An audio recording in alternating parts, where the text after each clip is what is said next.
Hello আসসালামু আলাইকুম viewers, আশা করি আপনার সকল ভালো আছেন। আজকের ব্লগ ভিডিও হলো আমাদের আমবাড়ি উচ্চ বিদ্যালয়ের প্রহরী সাজিদ মিয়া ভাই মরণবেদী ক্যান্সার রোগে আক্রান্ত। বিশেষ করে সাবেক শিক্ষার্থী ও দূর প্রবাসী ভাই বন্ধুরা সাহায্যের হাত বাড়িয়ে দিবেন, এই অনুরোধ রইল। বিশেষ করে এলাকার ভাই বন্ধুরা এই ভিডিওটি সর্বোচ্চ শেয়ার করে ছড়িয়ে ছিটিয়ে দিবেন। অনেক আগে এই ভিডিওটি করার ছিল, কিন্তু আমি বিশ্বাস হচ্ছিল না।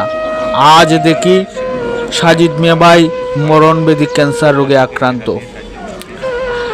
তো আজকের ভিডিও আপনাদের কাছে তুলে ধরলাম মরণবেদী ক্যান্সার রোগে আক্রান্ত মানুষের জন্য আপনাদের সহযোগিতা বেঁচে যাবে একটি তাজা প্রাণ।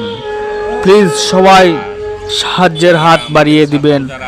বিশেষ করে যারা আমাদের এলাকায় ঢাকায় আছেন, সিলেটে আছেন, বিভিন্ন জায়গায় আছেন, বিভিন্ন দেশে আছেন, প্লিজ সাজিদ মিয়া ভাই আমাদের আমবাড়ি উচ্চ বিদ্যালয়ের প্রহরী হলেও তিনি পিয়নের কাজ করেছেন।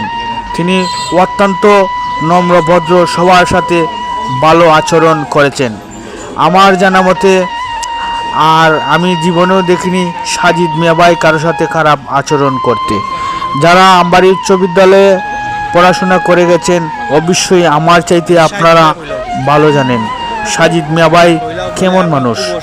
আজকে নিরুপায় হয়ে, এই অসহায় হয়ে আজকে আমাদের সাজিদ মিয়া ভাই এই নেটের মাধ্যমে আপনাদেরকে বার্তা দিচ্ছেন। আজকে কতটুকু অসহায় হয়ে এই কান্না জড়িত কণ্ঠে বলছেন, এই মরণবেদী ক্যান্সার থেকে আমাকে বাঁচাও, আমাকে বাঁচাও। বিশেষ করে আমবাড়ি উচ্চ বিদ্যালয়ের অনেক শিক্ষার্থী, অনেক টিচার সবাই এগিয়ে এসেছেন। বিশেষ করে আমরা কামরুজ্জামান স্যার, প্রণয় স্যার, আরও অনেক নিত্য নতুন স্যার এসেছেন। সবাই সাহায্যের হাত বাড়িয়ে দিয়েছেন। আজকে নিরুপায় হয়ে আপনাদের কাছে দুটি হাত তুলে ধরেছি, খালি হাতে ফিরাবেন না। ধন্যবাদ, সবাই ভালো থাকবেন। হ্যালো আসসালামু আলাইকুম ভিউয়ার্স, আশা করি আপনার সকল ভালো আছেন। আজকের ব্লগ ভিডিও হলো আমাদের আমবাড়ি উচ্চ বিদ্যালয়ের প্রহরী সাজিদ মিয়া ভাই মরণবেদী ক্যান্সার রোগে আক্রান্ত। বিশেষ করে সাবেক শিক্ষার্থী ও দূর প্রবাসী ভাই বন্ধুরা সাহায্যের হাত বাড়িয়ে দিবেন, এই অনুরোধ রইল। বিশেষ করে এলাকার ভাই বন্ধুরা এই ভিডিওটি সর্বোচ্চ